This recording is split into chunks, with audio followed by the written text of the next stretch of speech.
नमस्कार, मैं सिमरन और आप देख रहे हैं यूपी टुडे। नजर डालते हैं कुछ अहम खबर पर।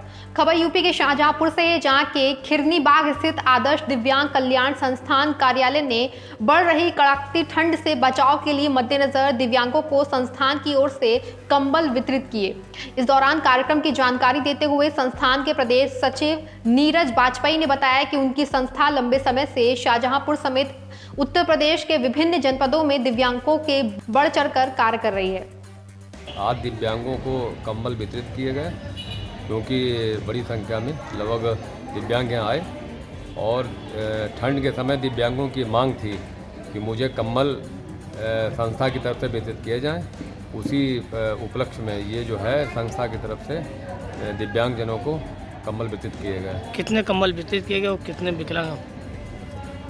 लगभग 200 कंबल दिव्यांगों को वितरित किए गए। हमारी समिति आदर्श दिव्यांग कल्याण संस्थान विगत 16 वर्षों से दिव्यांगों के साथ साथ जनपद शाहजहांपुर के अतिरिक्त अन्य भी जनपदों में कार्य कर रही है। इसी के उपलक्ष्य में दिव्यांगों की मांग थी कि ठंड के समय में हमको कंबल की व्यवस्था नहीं हो पाई है, तो हमारे समिति के द्वारा आज दिव्यांगजनों को कंबल वितरित किए गए। लगभग 200 कंबल वितरित किए गए हैं और आगे और भी वितरित किए जाएंगे कंबल।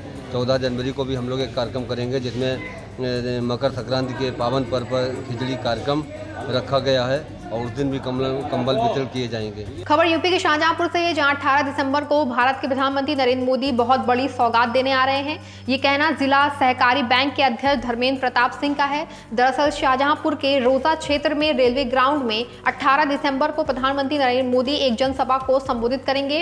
इस दौरान वो गंगा एक्सप्रेसवे का शिलान्यास करेंगे, जिस पर हवाई पट्टी भी बनेगी। प्रधानमंत्री की जनसभा को लेकर व्यापक स्तर तैयारियां की जा रही हैं। 18 दिसंबर दिन शनिवार जनपद शाहजहांपुर में भारत के यशस्वी प्रधानमंत्री माननीय नरेंद्र मोदी जी का आगमन हो रहा है। शहीदों की इस सरजमी पर गंगा एक्सप्रेसवे निकल रहा है और इसमें 41 गांव के लोगों की ज़मीन अधिग्रहित की गई है और उनको लाभ के रूप में लगभग 5 करोड़ 34 लाख रुपए का मुआवजा मिल चुका है। और शाहजहांपुर के लिए माननीय मोदी जी एक और सौगात देने जा रहे हैं कि गंगा एक्सप्रेसवे पर जो हवाई पट्टी बनेगी, जिस पे इमरजेंसी में आपातकाल में सेना के जो जहाज़ भी उतर सकेंगे, जो सैन्य जहाज होते हैं वो उतर सकेंगे। ये बहुत बड़ी सौगात है जो शाहजहांपुर को विशेष रूप से मिली है। और शाहजहांपुर इस जो मेरठ से चलकर प्रयागराज तक गंगा एक्सप्रेसवे बन रहा है, शाहजहांपुर का उसका मध्य क्षेत्र है और पश्चिमी उत्तर प्रदेश को पूर्वांचल से मिलाते हुए जो एक्सप्रेसवे बन रहा है, और ये जो पड़ाव है शाहजहांपुर, ये मध्य उत्तर प्रदेश आता है। खबर यूपी के बस्ती जिले से है, जहां सपा नेता और यूपी के पूर्व मुख्यमंत्री अखिलेश यादव ने प्रधानमंत्री नरेंद्र मोदी को लेकर बेहद अपमानजनक टिप्पणी की है। अखिलेश ने प्रधानमंत्री के वाराणसी दौरे को लेकर सीधा टिप्पणी करते हुए कहा कि आखिरी वक्त में लोग बनारस ही जाते हैं, तो मोदी भी इसलिए वाराणसी आए हैं। ये तो अच्छी बात है। अखिलेश ने इस बयान के बाद से राजनीतिक गलियारों में खासा घमासान मच गया है। अखिलेश यादव ने जिस प्रकार की टिप्पणी की है, और मुझे लगता है कि आदरणीय प्रधानमंत्री जी आज पूरी दुनिया में जिस प्रकार का संदेश दे रहे हैं, हमारे जो पुरातन धार्मिक स्थल थे उसका विकास जिस प्रकार हो रहा है, बाबा विश्वनाथ की नगरी का जिस प्रकार का विकास हो रहा है, और जिस प्रकार देश की जनता का स्नेह, आशीर्वाद और प्यार माननीय प्रधानमंत्री जी को मिल रहा है, उसको लेकर के अखिलेश यादव डिप्रेशन में आ गए हैं और वो मुझे लगता है कि पागलपन के दौर से गुजर रहे हैं। उनको अपना इलाज जाकर के किसी हॉस्पिटल में कराना चाहिए। और मुझे लगता है कि अखिलेश यादव को यह महसूस हो गया है कि उत्तर प्रदेश में इस बार पुनः भारतीय जनता पार्टी की सरकार बनेगी। योगी आदित्यनाथ जी के नेतृत्व में भारतीय जनता पार्टी की सरकार बनेगी और इस नाते वो विक्षिप्त अवस्था में आ गए हैं, उनको अपना इलाज करवाना चाहिए। खबर यूपी के बस्ती जिले से, जहां कोतवाली थाना क्षेत्र के पांडे पेट्रोल पंप के सामने का है, जहां अपने घर जा रहे युवक दिवाकर सोनकर को बाइक सवार बदमाशों ने देर रात गोली मार दी। गनीमत रही कि गोली युवक के हाथ में जा लगी, जिसके बाद घायल युवक भागकर एक घर में घुस गया। युवक को घर में घुसता देख बदमाश बाइक लेकर घटनास्थल से फौरन ही फरार हो गए। जिसके बाद घायल युवक को स्थानीय लोगों द्वारा जिला अस्पताल ले जाया गया, जहां युवक का इलाज चल रहा है। वहीं घटना की सूचना पाकर कोतवाली पुलिस घटनास्थल पर पहुंचकर छानबीन शुरू कर दी है, लेकिन अभी तक पुलिस बदमाशों का कोई सुराग नहीं लगा पाई है।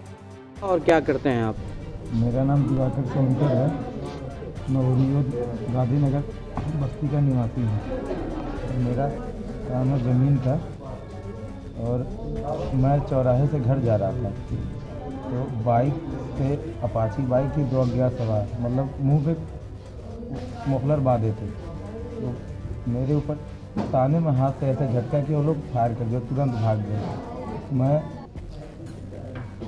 यहाँ लग के आर पार होके यहाँ से चली गई है, और गोली यहाँ फंसी थी चौकी इंचार्ज साहब के पास, और मेरा कपड़ा भी उनके पास। सादर अवगत कराना है, आज दिनांक 14/12/2021 को दिवाकर सोनकर पुत्र श्री राम प्रसाद सोनकर निवासी ओरजोत थाना कोतवाली बस्ती ने आरोपित किया है कि आज शाम को पांडे पेट्रोल पंप के सामने ओरिजोत जाने वाले मार्ग पर सीतापुर आई हॉस्पिटल के सामने जा रहे थे, तो 2 अज्ञात लोगों ने अपाची मोटरसाइकिल से आके उनके वाहन में गोली मारकर घायल कर दिया है।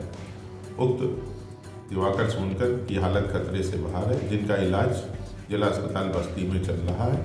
उनके द्वारा अभी तक कोई तहरीर प्राप्त नहीं कराई गई है। तहरीर प्राप्त होते ही आवश्यक वैधानिक कार्रवाई की जाएगी। खबर यूपी के बस्ती से, जहां सीएम की महिलाओं को त्वरित न्याय की मंशा पर हरैया में महिला रिपोर्टिंग पुलिस चौकी बनाई गई, जो सिर्फ एक बल्ली के सहारे टिकी हुई है। आपको बता दें, चौकी का आनंद फानंद में अधिकारियों ने लोकार्पण तो कर दिया, लेकिन वहां कोई भी सुविधाएं नहीं है। बारिश के समय में भी पानी चौकी के अंदर तक आ जाता है। वहीं महिला सिपाहियों की नियुक्ति के लिए कई बार उच्च अधिकारियों को रिपोर्ट भेजी गई है। ऐसी तमाम खबरों को देखने के लिए जुड़े रहे हमारे चैनल के साथ और देखते रहें यूपी टुडे।